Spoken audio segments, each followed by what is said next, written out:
بینەرو بیسەرین کوردستان 24 دەمێ وە باش هیویا دەمێن خۆش و سەلامەت بووەت خازین خوشحال و بەختەوەرین جارێک دن هاتی نەفدیدارەوەین بەڕێز بۆ پێشکەشکردنا خەلەکە کادیش بەرنامێ کوردی نەوروس ناسنامە و شوناس نەوروس ئانکو ڕوژەکە نوی ئەتکەڤندا هەبوون هەیە هەرچەندە گەلێن زۆریش یادکردنەوە ئەوێ ڕوژێت بەشدارن و یادکەنەوە بەڵام نەڤروس دەربارەی گەلێ کورد تایبەتمەندیên xwe henet ke taybetên ebgelê Kurd ve ke wek faktorekê giring bû nasname û şûnasê netewê gelê Kurd ku pê tihêne parastin. Her ji ber evê çendê jî sedan sal e neyarên Kurd dijatiya evê rûjê dikin ku bihêtev yadkirine ve. Lewra et nava xeleka bernamê bi Kurdî da em jî dê tîşka xwe êxîne ser evê rûjê ke Roja Nevrûzê taybetmendiya gelê Kurd e. Edgel zor barês Mamoste Abdurrahman Sadiq zor bexêr Mamoste hêja. Mamoste weke me behs kirî em yadekê da ku dibêjne yada Nevrûzê yan ku rojeka nû lewra me jî ferzanî ke em van pirsyara rastê canavê te bikeyne nasname yan ku şûnas. Deman bêjne Nevrûz şûnas û nasnama gelê Kurd e. چ ڕامان هەیە و چ مەبەست ئەلپژێ چەندێ هەیە بەڵێ بەناوی خۆی بەخشندەی میهرەبان ئەگەر تەماشای ئاەتەکانی قورئانی پیرۆز بکەی بۆ دەرەکەوێ وەکو تاک وتمان هەموو مرۆڤێک ناسنامەی تایبەت بەخۆی هەیە ئەوەی کە خوددا لە ڕۆژی قیامەتیشە مرۆڤەکان هەر وەکو تاک بانگهێش دەکاتەوە بۆ پرسیار لێکردن کە فەرمووی وەکلهم ئاتیه یەومە القیامەتی فەردە ئەم فەردانیەتە لە ئینساندا هەیە دوجار کە تاکەکان ناسنامەی تایبەت بە خۆیانیان هەبوو وەکو ئایدی چۆن لە ئینگلیزی پێ دەڵێن ئایدنتیتی بە عەرەبی پێ دەڵێن ئەلهویە بە کوردی پێ دەڵێن ناسنامە یا شوناس ئەم تاکانە دوجار بە زمانێکی دیاریکراو دەدوێن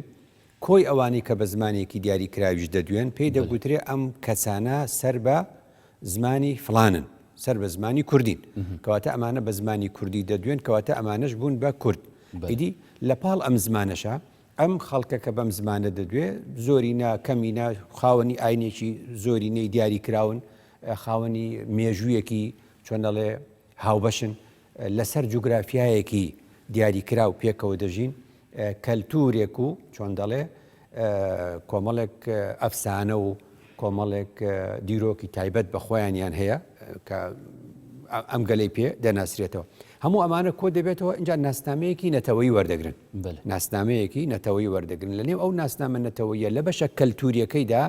هەندێک شت هەیە چۆن ئەڵێ بۆ نەخۆشەکان و بۆنە ناخۆشەکان زۆربەی گەلان بۆنی ناخۆشی هەیە دەیکاتەوە بۆنی خۆشیشی هەیە یادی دەکاتەوە جا نەورۆز ئەچێتە ئەو بەشە کەلتوریە لە گەلی کورد کە ناسنامە نەتەوەیەکەی گەلی کوردی پێ دەناسرێتەوە بەڵێ یادەکە خوشە بوو گەلێک کورد کە یادکەتەوە یانژی یادەکە تاڵە بەڵێ لەبەر ئەوەی کە ئەبینیت بۆ کورد لەبەرچی تۆ لە پێشەکەیکە گوتت نەورۆز زۆر گەلی تێدا بەشدارە بەسگە گەلی زۆری تێدا بەشدارە تایبەتمەندیەکەی کورد لە چۆدایە تایبەتمەندیەکەی کورد ئەوەیە پەیوەستی کردووە بە 700 ساڵی پێشی زاین واتە هەموو جا بە خەڵکێک دەڵێن کە گەنجە و یا تازە چۆن دەڵێ بەروار و ڕێکەوتەکانی کوردی نازانێ دەڵێن هەر کاتێک ویستت ساڵی کوردی بدۆزیتەوە بڵێ ساڵی زاینی کۆ 700 یعنی کەوت 2020 یەکسەر ئەڵێ ئەوە بریتە ئەم ساڵ نەورۆز کە دێ ئەبێتە 2720 حوسەتی خەیتە سەر بۆچی لەبەر ئەوەی 700 ساڵ پێشی زاین ئێمە مادەکان دەوڵەت ینی ئەف نەڤروزە هواوێ چەندی بووە کە دەوڵەتە ماتڕوخی بەڵێ بنیات نراوە بنیاتەوە یادێکی خۆشە بۆ ئێمە دەوڵەتی مادمان هەبووە لە چۆنەڵێ مادەکان دەوڵەتی میدیایان هەبووە لە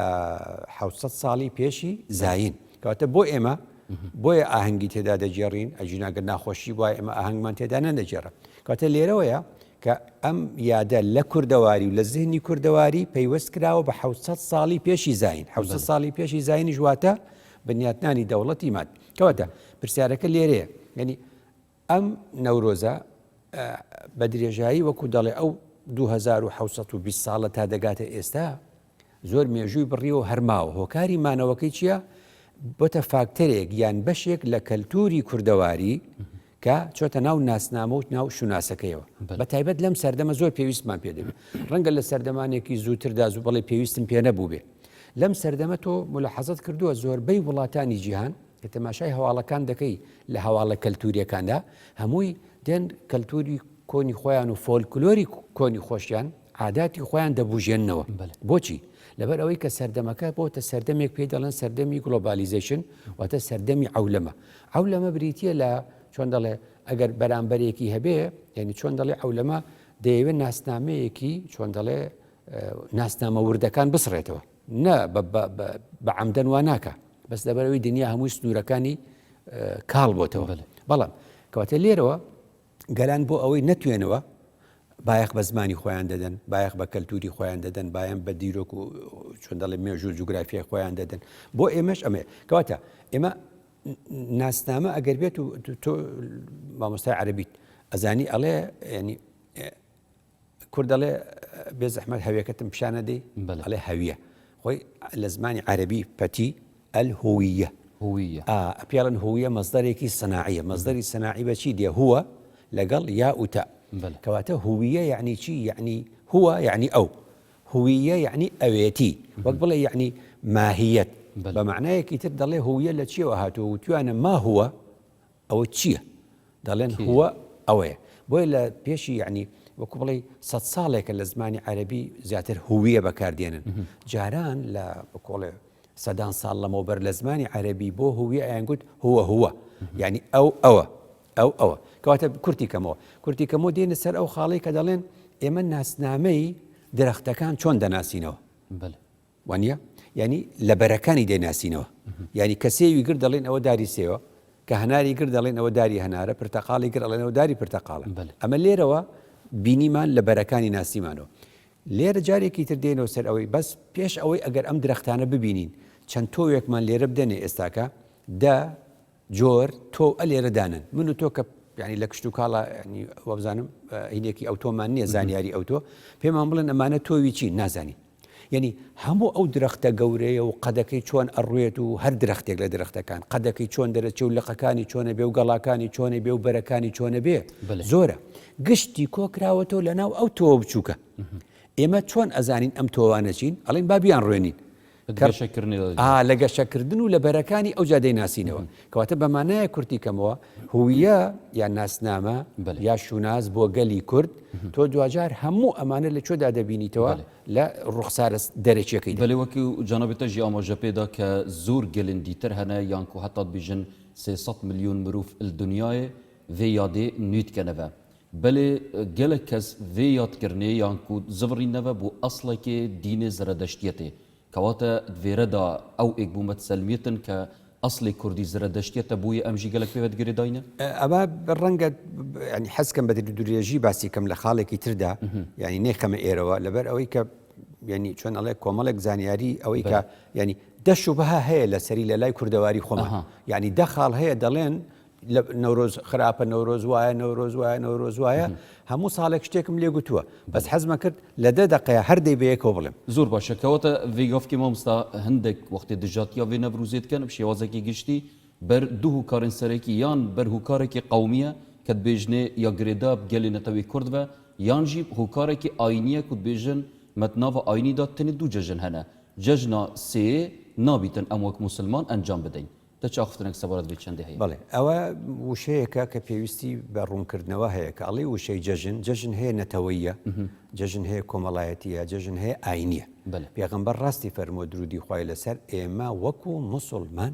تەنها دوو جەژنمان هەیە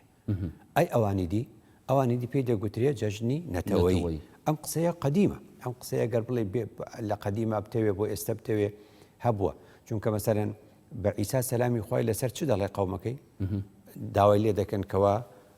چۆنەڵێ خوانێکیان بۆ دابەزێنێ مائیدەیەکیان بۆ دابەزێنێت ئەوش دوعا دەکە ربنا أنزل علينا مائدة من السماء تكون لنا عيدا چۆن مائدە دەبێ بە عید چونکە کۆ دەبنەوە ئیبن منزور لە لیسانی عەرەبا دەڵێ كل يوم فيه جمع فهو عيد هەر ڕۆژێک تایدا کۆبوونەوە هەبوو خەڵک تایدا کۆبەوە پێدەوترێ عید جاوە قەدیم ئەو قسەیەش کرا لە ساڵەکانی هەشتاکان گۆڤاری تەربیە ئیسلامی هەبوو ئەو پرسیاریان لە دکتۆر عەبدولکەریم دەبان کرد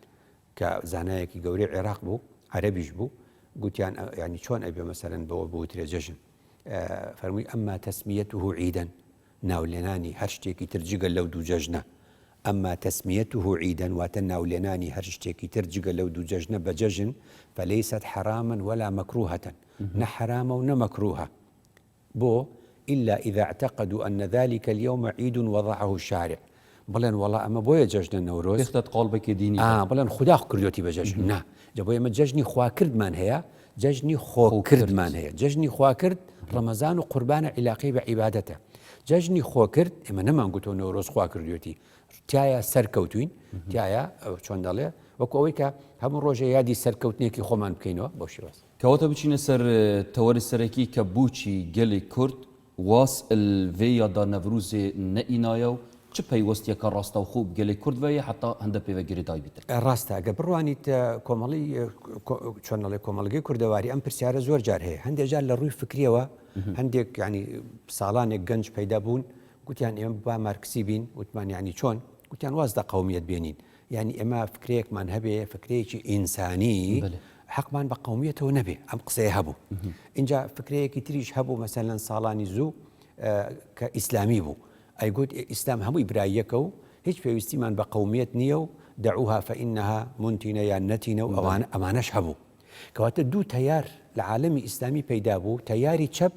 کە دەیانگوت ئێمە ئەبێ ئینسانی بین واز لە قەومیەت بێنین تەیاری ئیسلامیش بە ناوی دین دەیگوت ئەبێ واز لە قەومیەت بێنین بۆیە حیزبی شوعی عێراقی هاتە ئارا لە 34 لە ساڵی 60 حیزبی ئیسلامی عێراقی هات لەگەڵ تێپەڕبوونی کاتدا گەشتینە ڕاپەڕین حیزبی شوعی عێراقی بەشی خۆی جا کردەوەتی حیزبی شوعی کوردستان بۆ چونکە دەرکەوت قەومیەت مەسئلەیەکی تایبەتە بە کۆمەڵگەی کوردەواری وازی لێ ناهێنێ وانە ئیسلامیەکانی تریش لە کوردستاندا سەرەتاکەی ئەگوترا حركة الإسلامية في كردستان جماعة الإسلامية في كردستان اتحاد إسلامي في كردستان هم في كانيان لا داوجا هم ينخوان كربا كردستاني أم قصي ما نيتشيا أم قصي ما ني أو قصي كدام هنا ولا قديم وتوما فلتري كي بيلان فلتري كردي هر بيرو بوچون يق لدنيا بيني لكردستان تيبريني بو فلتر كردية هر بيتو بنتوي بۆی ئێستا تەماشای حیزبەکانی کوردستان کە ئیسلامی بێ شوعی بێ هەرچی فکرەیەکی هەبێ سۆشیال دیموکرات بێ سۆشیالیست بێ هەمووی کوردستانیە هەمووی باس دا ڕێفراندۆمەکە هەمووی باس دا سربەخۆییەکە هەمووی باس دا مافەکانی نەتەوەی کوردەکە مانای چییە؟ ئەوە نەشتت قاڵ بێت تەعەسسوبێدا ئێستا پێت دەڵێم کاتی خۆی ئەم پرسیارە لە هین کرا هانا ئارێنت ئافرەتێکە فەیلسوفە ئەڵمانیە بە ئاین جووە پرسیاری ئەویان لێ کرد یعنی بۆچی ئێوە وەکو جوو زۆر پەیوەستن بەوەی کە ئێوە جوون گوتی لەبەر ئەوەی ئێمە دەچەوسێنرێینەوە وەکو جوو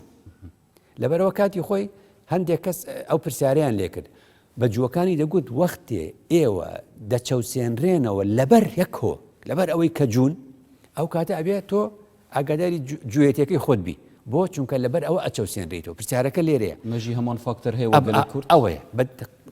بڕوانە بە درێژایی مێژوو چەوسانەوەکان و دژایەتیکردنەکانی ئێمە لەسەر چییە؟ لەسەر ئەوەیە کە کوردین یعنی قەت یەکێک لە ئەنفالە نەهاتۆ بڵێ کاکەوەرە بزان تۆ نوێژەکەی تۆ بەرناکەوی تۆ مەسیحیت بەرناکەوی تۆ ئێزدیت بەرناکەوی لە هەموو یاوەکێکە بەلە داعشێ شەڕیمەت کرد کە دگوتێ گەلی کورد گەلێکی مرتەدە چونکو تەحالفاتە نەتگەل دولت غەربی دیت چۆنە ئەوەش جارێکی ترکەواتە لەگەڵ ئێمە چییە؟ یعنی باسەکە باسی کووردە بۆیە ئەبینی ناسنامەکانی عێراق ئەڵێن عێراق بەڵام دوای شیعە بۆ هەر بەخۆیە لە شیعە چونکە بە درێژایی مێژوو لەبەر شیعە بوون چەوسێنراونەتەوە لەبەرەوە ئەو ناسنامەیە بەرنادەن سونی لە عێراقا بۆچی ئەڵێ سونی چونکە ئەزانێ شیعەکان بەو ناسنامەیە دژایەتی دەکەن بۆیە لە عێراقا هەرڵێن کورد بەبێ شەرم ئەڵێ شیعە و سونە و کورد بۆ وازنەم ناسنامە ناهێنین لەبەر ئەوەی لەسەر ئەو ناسنامانە تەماشای عێراق گەلوی چەندێژی کە گەلی کورد بخوژی هەر خوب سنی حساب ئادیوتە ینی ناچین قسەکەت ڕاستە یعنی ئێمە هەر سنین زۆرینەی زۆریش بەڵام وا ناڵێن بۆ وا ناڵێن چونکە لەسەر سنی بوون هیچ مافێکیان نەداوینەتێ لەسەر سنی بوونیش هیچ نەچەوسێنراوینەتەوە هەر تەنها لەسەر کورد بوون جا قسەیەتریش هەیە زۆر جا بە ئافرەتان و ژنانیش دەڵێن ئافرەتان و ژنان ئێوە چی ڕێکخراوتان دروست کورەوە دەڵێن ئێوە بۆ بداوای مافی مرۆڤ بکەن خۆ ئێوەش مرۆڤن وەک ئەوانی دی ئەوانیش قسەکەی هانە ئارێنت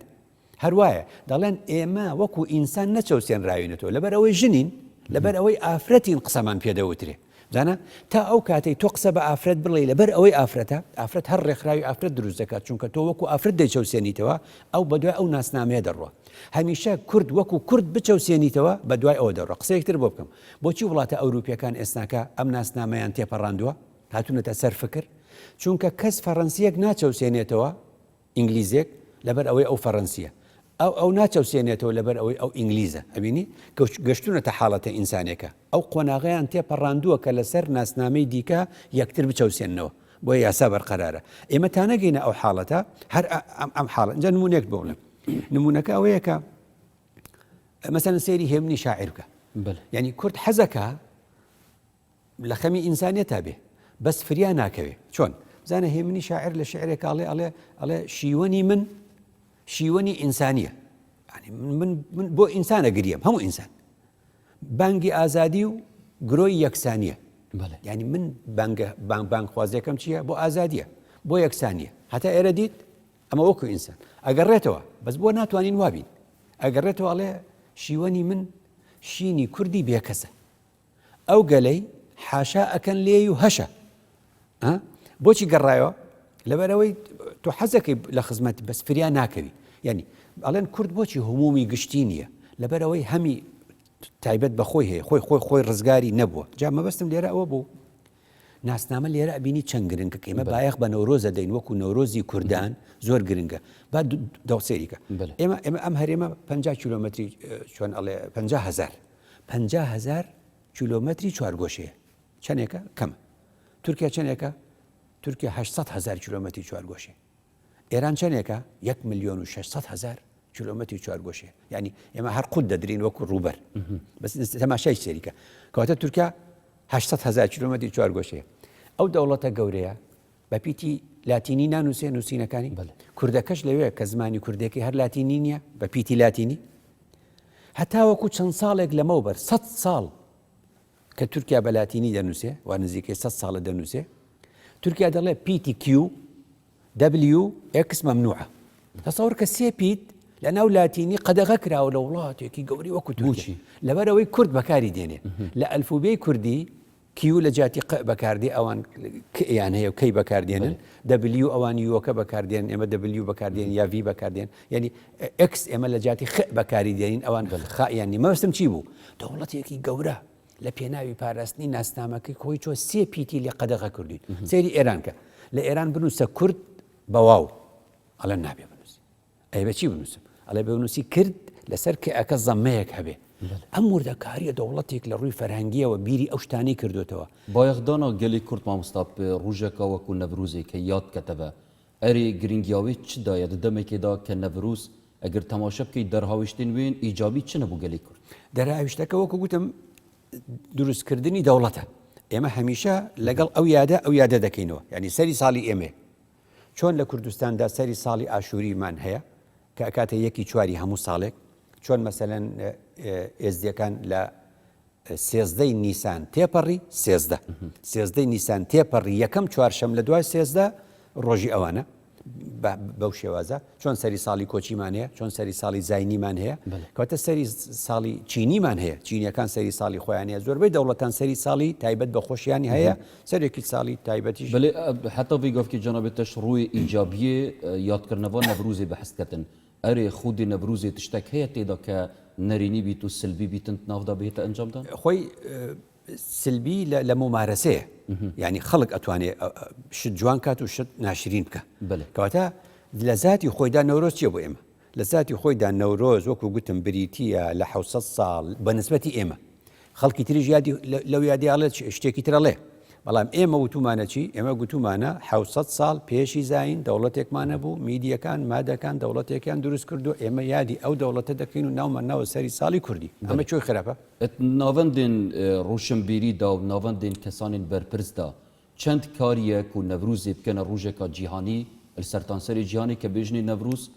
براندێکی کوردیان و کوردی براندێکی تایبەت خۆ هەیە بوو نەڤروزێ ئێستا هەوڵەکەی ئێمە ئەوەیە کەواتە لێرە بۆچی ئێستا ئەبێ زیاتر بایەخ بە نەورۆز بدەین لەبەرەوەی نەتەوە یەکگرتوەکان کە دەڵێ ئەمە کاری 300 میلیۆنە و یادی 300 میلیۆن ئینسانە لەسەر ڕووی زەوی کەواتە خەڵکی تریش لەگەڵت تێکەڵ بوو ئێلەکە خەڵکی تر لەگەڵ تا تێکەڵ بوو تایبەتمەندیەکەی تۆ چییە هەروەکو چۆن ئێمە جەژنی ڕەمەزان و قوربانمانێ سێری کە جەژنی ڕەمەزان و قوربان یعنی سێرێکی لە هەندێک وڵاتی ئیسلامی یەک ڕۆژە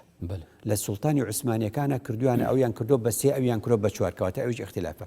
یادکردنەوەی جەژن لە هەندێک وڵات بە جۆرێک دەکرێت لە کوردەواری هەر تایبەتمەندی خۆی وەرگرتووە نەورۆزیش لە چاو گەلانی ترەبێ ئەگەداری خاڵک بین کەلیمە هەیە لە زمانی عەربی پێی دەڵێن شوبهە کەلیمە شەیە پێی دەڵێن شەک دەڵێن فەرقیان چییە دەڵێن شوبهە لە تەشابوهەوە هاتووە یعنی چی يعني چۆن ئەڵێن الشبهة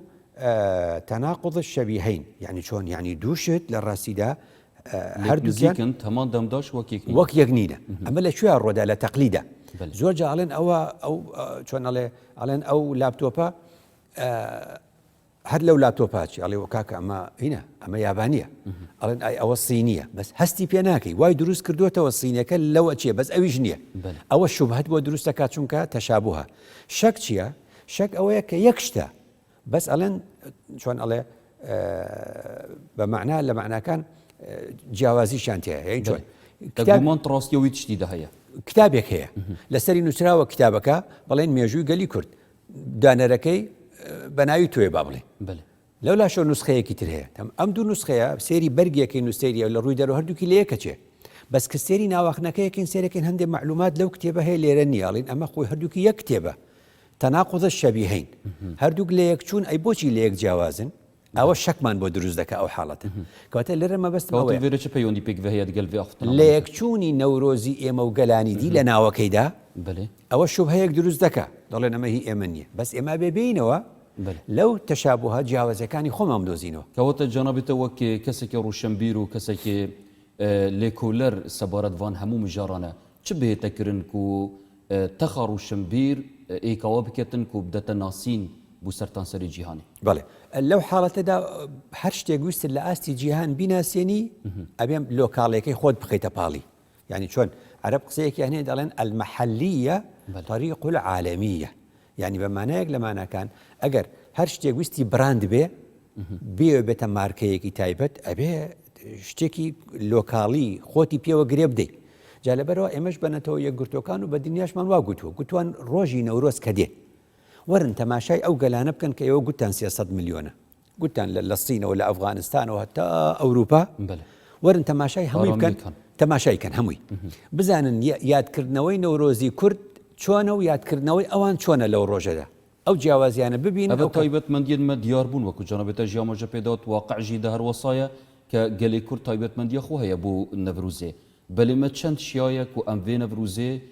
دنیایکیژی ڕابگەهینین و ئەvە تایبەتمەندیین منە لە ئەنجامی وەکو گوتم بەردەوام بوون لەسەر شێوازی یادکردنەوەی نەورۆزی خۆمان شێوازی یادکردنەوەی نەورۆزی من تا ئێستا مەکاریە ئەم دنیای ڕابگەهینین بەڵێ بە بەڵگەی چی بە بەڵگەی ئەوەی یەکەم ئەم یادە 2700 ساڵ 2720 ساڵ هەر بەردەوامە ئەم بەردەوام بوونە بە بەڵگەی ئەوەی نەتەوە یەکگرتوەکان تقریبا لە 2002 کردی بە بۆنەی جیهانی کاتە لە 2002 یعنی چی یعنی تقریبا 2710 ساڵ یعنی هەمووی ئەتوانی بڵێ 10 ساڵێکە نەتەوە یەکگرتوەکان هات ئەم یادەی کرد بە جیهانی کەوتی هی ئەگەلاین ترە پێشی ئەوە ئەمە نەبوو ئەتوانم بڵێم بەشێک لەو هۆکارە ڕەنگە ئەو وڵاتانە بێ بۆ ئەوەی نەورۆز لە کورد بجزن وتیان بەنەتەوە یەکگرتوەکان ئێمە دەوڵەتی نووەرە ئەو یادە بکەرە یادێکی جیهانی ئەجنا هەموو کەسێک لە جیهاندا هەر چۆنێک بێ نمونەیەک پێ بڵێم ئێمە مؤرخێکمان هەیە خوا تەندروستی باش کات و تەمەنی درێژکە دکتۆر کەمال مەزار دکتۆر کەمال مەزار ساڵی 1995 لە بەغدا بوو یعنی داوت کرا بۆ ئێران داوت کرا بۆ ئێران بۆ کۆنفرانسێک لەسەر چی لەسەر کەنداوی عەرەبی بێ یا کەنداوی فارسی بێ و ینی باسی ئەو بابەتانە بوو جا خۆی کە هاتەوە بە دوو بەش بڵاوی کردەوە لە ڕۆژنامەی کوردستانی نوێ لە مانجی ئاداری ساڵی 1995 هەردوو بەشەکەیم خوێندەوە گوتی من لە عێراقەوە چوون بۆ ئەو کۆنفرانسە کە قسەم تێدا کرد لەوێ وڵاتانی کەنداو پێشنیارێکیان کرد ئەوان هەمووی ئەکادیمی بوون کەسانی ئەکادیمیست بوون وتی ینی سیاسی نەبوون وتی یەکێک لەوانەی وڵاتە کەنداوەکان وتی باشە ئێمە ئەڵێن خەلیجی عەرەبی ئێوەش ئەڵێن خەلیجی فارسی بۆ هەردووکمان نین بڵێن خەلیجی ئیسلامی بۆ هەردووکمان باشە وتی دکتۆرێکی ئەوان دکتۆر موجتەهیدی مامۆستای زانکۆ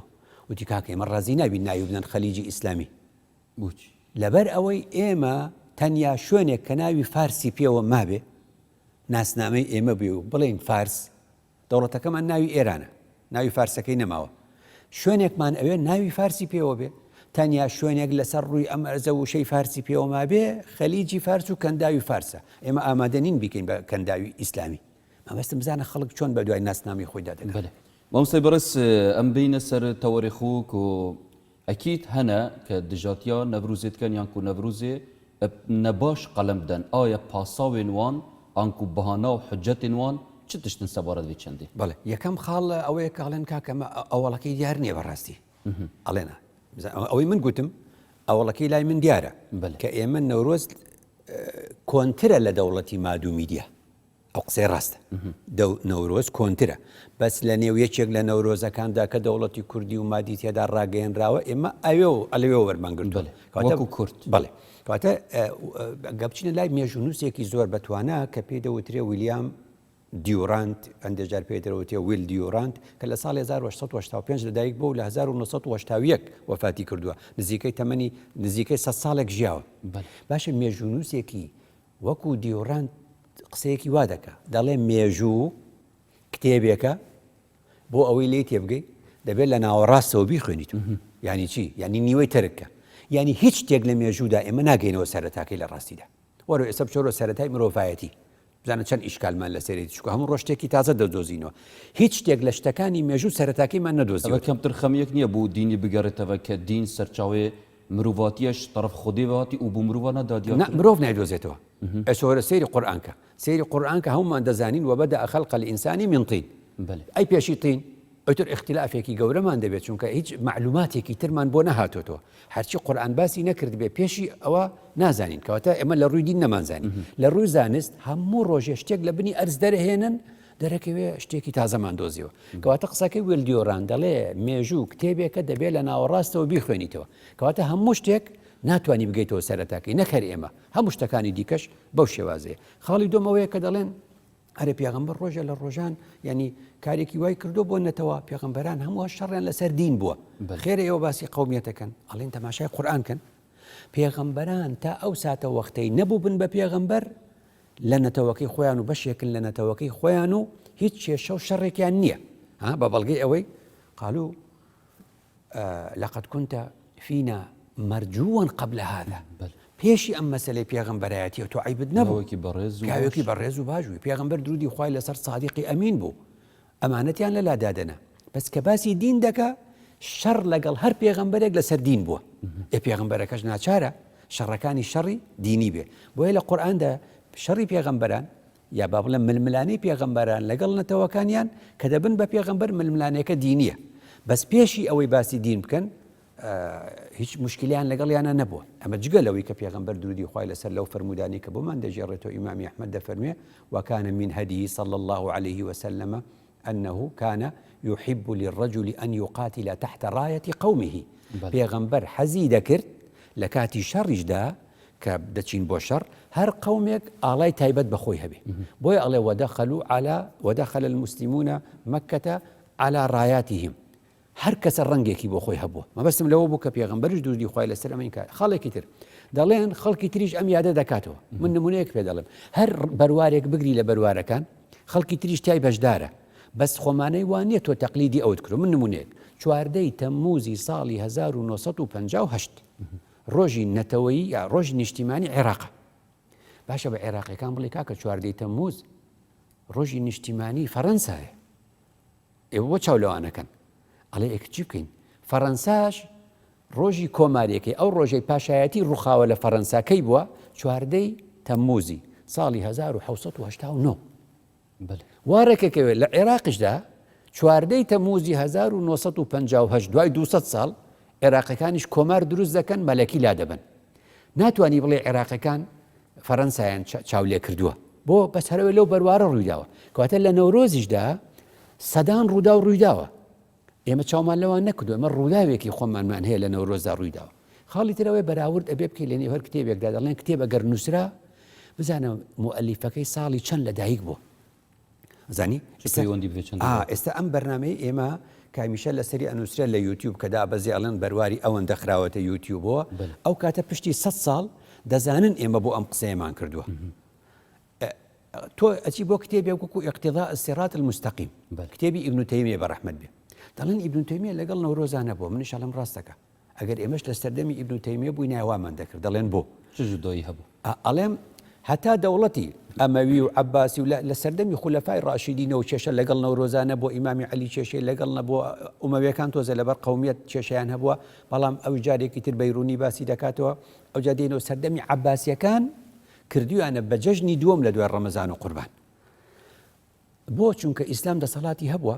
ترسیان نەبووە لە پاڵ نەورۆزە ئاگرپەرستی و ئەو شتانە بکرێت ترسیان نەبووە ئەم فکرێ نەبووە کەی دەوڵەتی عەباسی دەڕوخێ لە 1258 زاینی 1258 زاینی دەوڵەتی عەباسی دەڕوخێ چی دێ مەغۆل دێ مەغۆل دێ بە فکرەیەکی چۆن دەڵێ ئەو پەڕی وەسەنیەتەوە هیچ شتێک ئیعتیباری بۆ دین ناهێڵێتەوە ئەمە 1258 دەدوای 5 ساڵ کە هەر مەغۆل لە ناو عێراق و ئەم منتیقەیە هەموویەتی ئیبن تەیمیە لەدایک دەبێ لە 1263 کەواتە ئیبن تەیمیە لەدایک دەبێ و چاو دەکاتەوە و گەورە دەبێت لە سایەی چێ لە سایەی دەوڵەتێکی وەسەنی مەغۆلی بتپەرستی ئەو کاتە دەڵێ تەشابوه دروستە بێ لە بینی عادات و ئەو شتانە ئێمە بە ئەم شتە نەکەین ئەبینی کەواتە هۆکاری ئەو چییە ئێستا وەکو گوتمان ئێستا ئێمە تمسالە دروست دەکەین دەیپەرستین نایپەرستین ئێمە بۆ نەی نەورۆز دەکەینەوە کەس کڕنوشی بۆ ئاگر بردووە بەل سەردەمی پێغەمبەری سەڵاوەت خۆی لەسەر بن وەختی ئەوی ساخت جیانێدا و گەلێک کورجی هەبووە مسلمان بووە ینی دعوت یا پێگەهشتی ئەرێتوی دەمیدا پێغەمبەر سەڵاو سەر بن ئیقرار پێکریە یانجی نەهی بێ چەندی لە سەردەمی پێغەمبەر کورد مسلمان نەبووە کەی ئیسلام گەشتۆتە کوردستان ئەی یەک لە سەحابەکان یەک لە سەحابە ئەو یەکە ئێمە ئەو شوەکە خاڵەکە تاریخی ئەویشم بۆ دۆزەرە بزانین ئەو برادەرە کە پێڵین جابان یا کابان یا گاوان یعنی چۆن ژیاوە و لە چۆن ئەو باسی تاکێک دەکەین بەڵام ئەم تاکە چی تریزانی و نەیزانیوە بەس ئیسلام کەی گەشتۆتە ئێرە ساڵی هەژدەی کۆچی سەردەمی عومەری کوڕی خەتاب کەواتە لە سەردەمی پێغەمبەر دوودی خوای لەسەر ئێمە گەلی کورد ئیسلامی پێ نەگەشتۆ تاوەکو بزانین پێغەمبەر چی دەفەرموو بەڵام دێنەوە سەر ئەو حاڵەتەی کە زاناکانی سعودی خۆیان وەکو عەبدوڕەحمان عەبدجەبار و عەبدوڵڵای غونەیمان و ئەمانە چوونە اقتضاء صراط مستقیمەکەی ئیبن تەیمیان کورد کردوتەوە من هەمە مهذب اقتضاء صراط المستقيم فصلي بينجميان لا داوە ئەو فەصلەی کە ئیبن تەیمیە ئەڵێ نەورۆز مەکەن ئەوە مەکەن فڵان شت مەکەن تەشەبوه مەکەن بە ئەقوامی تر بۆ لایەن داوە ئەنکۆوی لە تێگەشتی کە ئابن تەیمیە سەرچ ئەساس ئەفاختنەکردنە بەرچە هوکار بەڵێ ئەم بۆچی لای داوە دەڵێ خۆیان دەڵێن ئەڵێ وأستغني عن الفصل الخامس عن الفصل الخاص بالتشابه لأنها مسائل خلافية ئەڵێ ئێمە بۆیە ئەو فەصلەمان لا بر تەشەبوه مەکەن تەشەبوه مەسەلەیەکی خلافیە تشبه بمقصودي جاي وتشبه بو جاي خاڵێکی كتير مثلا بچی دەزانی ئەم مەسەلەیە سیاسیە وایە من کەرکوچیم دەزانم لەو ڕۆوە یعنی من بە چاوی خۆم دیومە حزبی بەعز لەو کەرکووکە بەتایبەت لە کەرکووک محارەبەی زیاتر دەکرا ئێستا کێشەمان هەر کەرکووک نییە یعنی چوار منداڵی سەرەتایی چوار منداڵی کچ بچکۆلە چواری سەرەتایی ئاگرێکی بچکۆلەیان کردوێتەوە هەر ئەوەندە هەستاوە ئاگرەکە سێ پۆلیس بە دوایانەوە ڕاویان دەنێ و ئاگرەکە دەکوژێنێتەوە ماڵ بە ماڵ بە دوای بناڵە بچووکانە دەگەڕێ ئەمە چییە؟ ئەمە کێشەکە کێشەیەکی سیاسیە خۆزانە کەس ئاگری نەکردوێتەوە ئاگر بپەرستێ چکە نەورۆز ئەو ڕەمزەی هەیە بۆیە سەدام هات نەیتوانی لایبە چی کرد؟ 21ەوە ناوینا عید الشەجەر ناوەکەی گۆڕی کردی بە عید الشەجەرە کەواتە ئەویش هەر لە مەسەلە قەومیەکە جارێتر لەیدا قسەیەکی تر بۆ بکەم ئێمە ئەو ڕۆژنامەی کە پێتم وت بڕوانە ئەو خۆ وەسیقەیە ماوە وەسائقەکان تەماشاکە لە پیرەمێردەوە تەماشاکە گشت ئەو گۆڤارانەی پیرەمێردی خۆمان دەری کرۆ چونکە پیرەمێرد 20 ساڵێک لەگەڵ بەدیع الزەمان بووە چێ گوتی سەعید بەدیع الزەمان سەعیدی نورسی ئەو تورکە قەومیەکان ناویان نا سەعیدی نورسی ئەجنە ئەو گۆڤاری کە پێتم وت ژمارەیەکی مانجی 12 ساڵی 1970 کە دەردەچێ خۆی بەدیع الزەمان خۆی کە شت دەنووسێ ناوی بەدیع الزەمان سەعیدی کوردیە بەڵام تورکەکان ناویان نا نورسی یەکێک لە قوتابیەکانی کە تا ئەم ساڵانەش مابوو عەبدولقادر بادلی عەبدولقادر بادلی کتێبێکی چەند سەد لاپەڕی هەیە لەسەر ژیاننامەی بەدیع الزەمان ئەڵێ بەدیع الزەمان پێی دەڵێن بەدیع الزەمان سەعیدی نورسی خۆی نورس ئەو گوندەیە کە تیای لەدایک بووە بەڵام ئەو گوندە ناوی نورس نییە ئەو گوندە ناوی نەورۆزە وقد حرفت في أواخر الدولة العثمانية ما الدكتوراشي لسر ورجيراو لماليزيا لسر جاني بديع الزمان دكتوراي لسر ورجيراو بله گریمان ناس ناوی ویان کل لقباوی هاتا گورین بله ویت ناوروکا پیام خدا چه خدمت قالی کرد؟ أو مسألة كتير أو باسي كتير كزور جارو أو برسالة ذكرى من ما بسم ليرتشيا ما بسم أويا كمالية كان هاتن أو جنديان ناونا كبير لي بله كبير لي دوائل 2012 ئەمان گوتیان قەیناکە بیگۆڕنەوە بیکەنەوە ناوەکەی خۆی ناوەکەی خۆی چی ئەوتیان نورس هێشتا ناوی خۆی نییە هێشتا ناوی عەبدولقادر بادلی دەڵێن نورسیش نییە و کەبیریش نییە نەورۆزە جامان بەستم چییە؟ مەبەستم دەوڵەتێکی گەورە دێ وشەیەک ناوی گوندێک ناوی نەورۆزە دەیگۆڕێت تۆ ئەو جا بۆ دەرەکەوێت نەورۆز چەند گەورەیە بۆ دەرەکەوێت ئەم نەورۆزە چەند ناسنامەیەکی گەورەی بە ئێمە داوە مامۆستای خۆمان مامۆستا عەبدوڵڵای باشکاتب لە ساڵی 71 کە ڕێکەوتنامەی 11 ئازار بوو لە لە 1970 و 1972 1973 نەورۆزی گەورە ئەکرایەوە لە کوردستانە ئەوانم هەموو لەبیرە ئێمە لە سەرەتایی بووین ئەو کاتیش هەندێک کورد گوتیان ئەمە حرامە بۆ حرامە گوتیانە ئاگرەکرێتەوە گوتی ئاگر لە ذاتی خۆی نعمەتێکی خوددایە خدا لە قورئان دەفەرمێ ئەفەڕەئەیتم النار التي تورون کە تەماشای ئەو ئاگرە ناکەن کە دەیبینن وانە نحن جعلناها تذكرة ومتاعا للمقوين ئاگر بیرخەرەوەیە و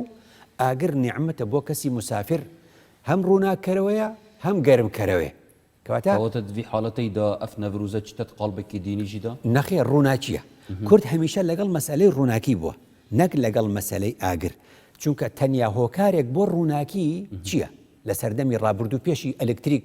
پێشی ئەوەی کارەبا هەبێ تەنیا هۆکارێک بۆ ڕووناکی پێشی ئەوەی نەوت بدۆزینەوە پێشی ئەوەی کارەبا بدۆزینەوە هۆکارێک بۆ ڕووناکی چییە ئاگرە کەواتە کورد بە دوای ڕووناکیەکەیەوە نە بە دوای ئەوەی کە ئاگرە ئەجا قسەیەکی تر زۆر جا مەسەلەن تالیبان گوتیان ئێمە ئەو تمسالانە ئەڕوخێنین بۆ ئایان گوت حرامە ئێگوتیان کاکە ئێوە ئیتیهامی عەقلی ئیمانی سەحابەش دەکەن بۆ چونکە ئەفغانستان و ئەم تمسالە و ئەهرامەکانی میسر لە سەردەمی عەمری کوڕی عاسەوە هاتووە خۆ ئەم هەموو سەحابەیە ئەم هەموو تمسالەیان دیوە خێرە ئەوان نەیان شکان چونکە زانیان قودسیەتی هینی نەما پەرستن ئێمەش ئەم نەورۆزە لە هەژدەی کۆچیەوە هەتاوەکو ئێستا 2720 ساڵە ئەم هەموو سەحابە و تابعیە نەورۆزی دیە و نەورۆزی حرام نەکرد هەر ماوە تا ئێستا کەواتە زانیویانە ئەم مەسەلەیەکی دینی نیە چونکو دەمێمە بەرەف دوماهیەکی تەنما مستەی بەڕێستم دەبێتن دومایی خاڵم ئاماژێ پێ بدەین ئەم چەوە ئاشتیت ناوبەرە ناسنامەین جیاوازدا دروست بکەین وتمان هەتا ئەو ڕۆژەی کورد وەکو کورد بچەوسێنرێتەوە ناسنامە نەتەوەیەکەی تونتر دەبێتەوە چونکە تۆ لەسەر ئەو دەچەوسێنرێت کەواتە ئێمە چی بکەین باشە ئێمەش ئەبێ لە هەرێمی کوردستاندا ئەو گەلانەی کە لەگەڵمانن هیچ کاتێک لەسەر ناسنامەی نەتەوەیی و ئاینیان نەیان چەوسێنینەوە هیچ کاتێک بۆی ئەبینی شتێکی جوانە یعنی ئەگەر لە کوردستان لە ئاکرێ لە ئاکرێت تۆ ئەگەر جوتیارێک لەگەڵ جوتیارێک شەڕی بووە خەڵک دوای تەماشا کاڵێن وەڵاو مسلمانێک بووە ئەوی تریش مەسیحی بوو بەس هیچ کات دوو جوتیارەکە لەسەر ئەرزێک کە شەڕیان بووە لەبەر ئەوە نییە ئەو مسلمانە ئەو مەسیحیە لەبەر ئەوەش نەبووە ئەو کوردە ئەو ئاشووریە بەس کوردی خۆمان خۆتە زانین لەسەر مەترێ زەوی باوکو کوڕژێکیان کوشتووە کەواتە مەسەلەکە مەسەلەیەکی تۆناڵێ اقتصادیە مەسەلەیەکی کۆمەڵایەتی ئەوشتانەیە طبع سروش کەواتە مەسەلەیەکی خاڵێکی تر ئێمە لە نێو خۆماندا بۆ ئەوەی ناسنامە نەتەوەیەکە و نیشتیمانیەکە کۆمان کاتەوە شەڕی یەکتر نەکەین دژایەتی یەکتر نەکەین لەسەر ناسنامە فەرعیەکان لەسەر عشیرەت لەگەڵ عشیرەتێکی تر شەڕ نەکا لەبەر ئەوەی 10 ساڵە 20 ساڵە 100 ساڵم ئەو دوو عشیرەتە خلافمانەیە چونکە تا ئەو ڕۆژەی عشیرەتەکەی تۆ لەسەر عشیرەتەکەی من شەڕ بکات من هەر بە عشیرەتەکەی خۆم تەمەسوکەکەم چونکە تۆ لەسەر ئەوە شەڕم لەگەڵەکەی ئەوە لا بینی ئەوە کۆتایی پێبێنین دوو شەڕی شارچێتی نەکەین ئێستا من و تۆ کە دانیشتوین بازنەی ئیمان کۆمانەکاتەوە بازنەی کوردایەتی کۆمانەکاتەوە بازنەی زۆر شت کۆمان دەکاتەوە ئەگەر تۆ بڵێ ئاکرێ من بڵێم کەرکووک دوو قسەی خراپ شەڕمان بۆ دروست دەبێت کەواتە هەڵەیەکی زۆر گەورەیە شارچێتی بکەیت هەموو شارەکانی کوردستان خۆشەویستن لە هەر شارێکدا ئینسانی باش هەیە و ئینسانی خراپیش هەیە ئەگەر ڕووداوێک لە شارێکە ڕوویدا نەیکەی بە عادەت بڵێ ئەو فڵانە شارە ئەو شارار عادەتیان وایە نانەوە نەڵێ ئەمە دوژمن زۆری پێخۆشە کەواتە ئێمە بۆ ئەوەی لەسەر ناسنامەی ئاینی و نەتەوایەتی و نیشتیمانیمان کۆک بین باواز لە شەڕی ناسنامە بچووکەکانمان بینین بۆ ئەوەی کورد هەر کورد بێ شتێکی جوانمان کردو تا ئێستا بە کوردی شیعە ناڵێن شیعە ئێمە وایە کورد سونی بێ شیعە بێ کورد کوردە چونکە هەردوو لامان دەچەوسێنرێنەوە هەروەکو ناسنامەکەمان لەبەرەوە زۆر بۆ ئێمە گرنگە ئاگادار بین کە چۆن دەڵێ ناسنامەی نەتەوەی ناسنامەی نیشتیمانی ناسنامەی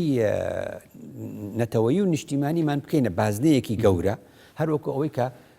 ئەو ناسنامە گەورانە ناسنامە بچووکەکانیشمان دەپارێزێ با شەڕ نەکەین لەگەڵ یەکتردا بە